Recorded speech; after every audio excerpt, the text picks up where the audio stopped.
खोटी माहिती देणाऱ्या शेतकऱ्यांना आता काळ्या यादीत टाकले जाईल।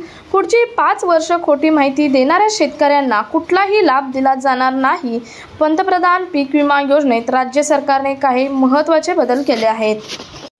या वर्षीपासून ई पीक पाहणी बंधनकारक आहे आणि तिची नोंदणी करणे बंधनकारक असणार आहे। नोंदणी केलेलं क्षेत्र आणि ई पीक पाहणी केलेलं क्षेत्र यात तफावत आढळल्यास त्या शेतकऱ्यांना काळ्या यादीमध्ये टाकलं जाईल असं सरकारकडून स्पष्ट केलेलं आहे। पुढील 5 वर्षासाठी अशा शेतकऱ्यांना काळ्या यादीमध्ये टाकलं जाईल असे सांगण्यात आलेले आहे। आजची नवीन अपडेट आहे, ई पीक पाहणी बंधनकारक असणार आहे आणि ई पीक पाहणी केलेलं क्षेत्र आणि नोंदणी केलेलं क्षेत्र यात जर तफावत आढळली तर त्या शेतकऱ्यांना काळ्या यादीमध्ये टाकलं जाईल असं सांगण्यात आलेलं आहे। पीक विमा संदर्भात 24 जूनला सुद्धा एक पीक विमा 499 पानाचा GR सुद्धा सरकारकडून प्रसिद्ध करण्यात आला होता। त्यामध्ये सुद्धा या योजनेचे उद्दिष्ट किंवा कशा प्रकारे नवीन पीक विमा पद्धत असणार आहे हे सुद्धा सांगितले होते। हे पुढे आपण पाहणार आहोत, थोडक्यात पाहणार आहोत, परंतु सर्वात महत्त्वाचं म्हणजे आजची अपडेट जी तुम्हाला आता सांगितली। GR नुसार बघितलं तर राज्यात कप अँड कॅप मॉडेल हे इथून पुढे पीक विम्यासाठी वापरलं जाणार आहे। यामध्ये नैसर्गिक आपत्ती किंवा कीड रोगांमुळे पिकांचे नुकसान झाल्यास अशा प्रकारची आणखी काही उद्दिष्टे घेऊन ही योजना राबवण्यात येणार आहे। या बदललेल्या निकषानुसार मालकी शेतकरी किंवा कुळाने किंवा भाड्याने जमीन करत असलेल्या शेतकऱ्यांना सुद्धा या पीक विम्यात समाविष्ट केलं जाणार आहे। यामध्ये खरीप हंगाम 2%, रब्बी हंगामासाठी 1.5% आणि रब्बी हंगामातील नगदी पिकांसाठी 5% असे विभागणी केले आहे। असा विमा हप्ता 2025 मध्ये घेतला जाणार आहे। नवीन योजना ही 12 जिल्ह्यांसाठी निवडलेल्या पीक विमा कंपन्यांच्या माध्यमातून निवडली जाणार आहे। यामध्ये जमा हप्ता एकूण घटनेच्या 110% पेक्षा जास्त असेल तर दायित्व पीक विमा कंपन्या स्वीकारणार आहेत।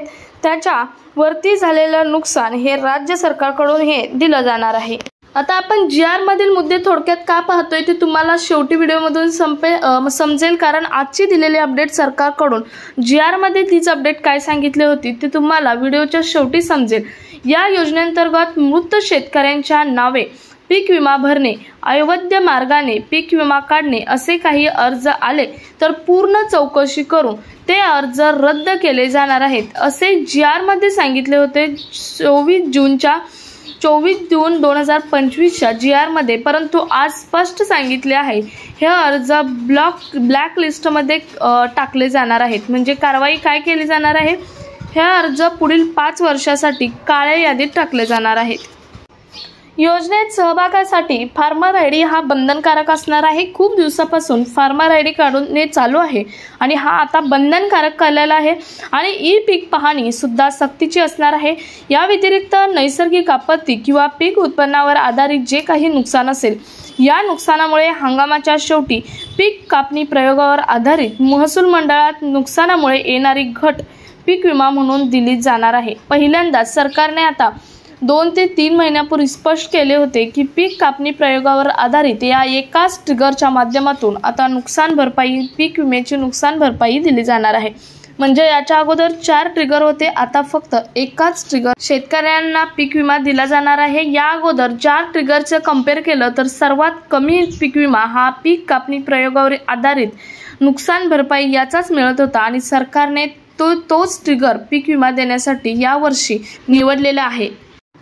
आता जिल्ह्याप्रमाणे बघायचं म्हटलं तर संभाजीनगर, अहिल्यानगर तसेच नाशिक, चंद्रपूर, सोलापूर, जळगाव, सातारा, परभणी, वर्धा, नागपूर, जालना, गोंदिया असेल, कोल्हापूर, नांदेड, ठाणे, रत्नागिरी, सिंधुदुर्ग असेल, भंडारा, पालघर, रायगड, वाशिम, बुलढाणा, सांगली, नंदुरबार, हिंगोली, अकोला, धुळे, पुणे, यवतमाळ, अमरावती आणि गडचिरोली या जिल्ह्यांसाठी भारतीय कृषी विमा कंपनीच्या माध्यमातून पीक विमा योजना ही राबवली जाणार आहे। आणि राहिलेले जिल्हे धाराशिव, लातूर आणि बीड जिल्ह्यासाठी ICICI लंबाड ही पीक विमा कंपनी निवडलेली आहे। तर GR नुसार सांगितल्याप्रमाणे 12 जिल्ह्यांमध्ये अशी विभागणी करून 2 पीक विमा कंपन्या ही सर्व योजनेचा कारभार म्हटलं तरी चालेल पाहणार आहेत। 2025 मध्ये खरीप आणि रब्बी हंगामातील पीक विमा यासाठी 2 पीक विमा कंपन्या निवडलेल्या आहेत। यामध्ये शेतकऱ्यांना यावर्षीचा खरीप पीक विमा हा 1 जुलै ते 1 जुलै 2025 ते 30 जुलै 2025 पर्यंत खरीप पीक विमा हा भरता येणार आहे। तर रब्बी पीक विम्यासाठी प्रत्येक पिकासाठीच्या तारखा ह्या वेगवेगळ्या असणार आहेत। त्या सिच्युएशननुसार रब्बी हंगामातील पीक विमा हा त्या वेळी ठरवला जाणार आहे। परंतु 1 जुलै 2025 पासून 30 जुलै 2025 पर्यंत खरीप हंगामातील पीक विमा हा भरला जाणार आहे। याचे नवीन फॉर्म हे भरले जाणार आहेत 1 जुलै 2025 ते 30 जुलै 2025 पर्यंत। तर थोडक्यात तुम्हाला GR सुद्धा समजला असेल। GR हा 24 जूनचा आहे परंतु सांगण्याचं उद्दिष्ट एकच की GR मध्ये कंपेअर करण्यासारख्या गोष्टी होत्या। आजची जी अपडेट आहे की काही शेतकऱ्यांचं नाव काळ्या यादीत टाकणार असं सांगितलं होतं, ते GR नुसार कंपेअर केलं तर GR मध्ये सांगितलं होतं की काही जे शेतकरी अवैध रीतीने फॉर्म भरतील यांच्यावर कारवाई केली जाईल। तर ती कारवाई काय असणार आहे ती आज स्पष्टपणे सरकारने सांगितले आहे। अशा शेतकऱ्यांचं नाव हे पुढील 5 वर्षासाठी काळ्या यादीत टाकलं जाणार आहे असे सरकारकडून सांगण्यात आलेलं आहे। ही सर्वात महत्त्वाची अपडेट आज सांगितली आहे। त्याचबरोबर तुम्हाला GR मधील सुद्धा काही बाबी समजल्या असतील। GR मध्ये सुद्धा काही जिल्हे 12 जिल्हे आहेत। 12 जिल्ह्यांमध्ये 2च विमा कंपन्या निवडलेल्या आहेत। त्या 2 विमा कंपन्यांअंतर्गत 3 जिल्हे आहेत असे त्या 3 जिल्ह्यासाठी फक्त 1 कंपनी आणि बाकीच्या सर्व जिल्ह्यांसाठी 1 कंपनी अशा 2 जिल्ह्यांसाठी अशा 2 कंपन्या सर्व जिल्ह्यांसाठी निवडलेल्या आहेत। सर्वात महत्त्वाचं सांगितलं GR मध्ये ते म्हणजे आतापर्यंत 2 महिन्यापासून सरकारकडून अपडेट येत होती की फार्मर आय डी काढल्याशिवाय शेतकऱ्यांना कुठल्याच योजनेचा लाभ मिळणार नाही। आता ही पीक विम्यासंदर्भात झालं GR मध्ये, परंतु शेतकऱ्यांना फार्मर आय डी काढल्याशिवाय PM किसान योजना असेल किंवा शेतकऱ्यांसाठीची दुसरी कोणतीही योजना असेल, जर फार्मर आय डी असेल तरच त्या शेतकऱ्याला योजनेचा लाभ मिळणार आहे, अन्यथा लाभ मिळणार नाही। हे सरकारकडून वेळोवेळी अपडेट दिली जात आहे आणि फायनली GR मध्ये सुद्धा हे सांगण्यात आलेलं आहे। पीक विमा संदर्भात सुद्धा हीच अपडेट आहे, परंतु दुसऱ्या ज्या योजना आहेत त्याबद्दल सुद्धा फार्मर आय डी असेल तरच तुम्हाला सर्व योजनांचा लाभ मिळणार आहे। आणि सर्वात महत्त्वाचं म्हणजे पीक विम्यासंदर्भात ई पीक पाहणी कंपल्सरी असणार आहे। पीक पाहणी सक्तीची असणार आहे।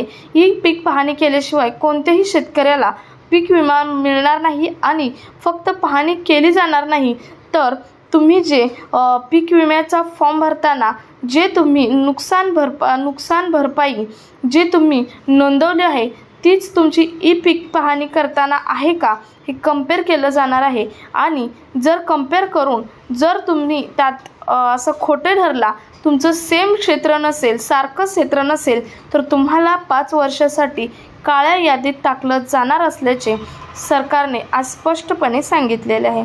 हा महत्त्वपूर्ण आणि कामाचा व्हिडिओ जास्तीत जास्त शेतकऱ्यांपर्यंत शेअर करा। भेटूयात पुढच्या एका नवीन अपडेट सोबत। तोपर्यंत धन्यवाद।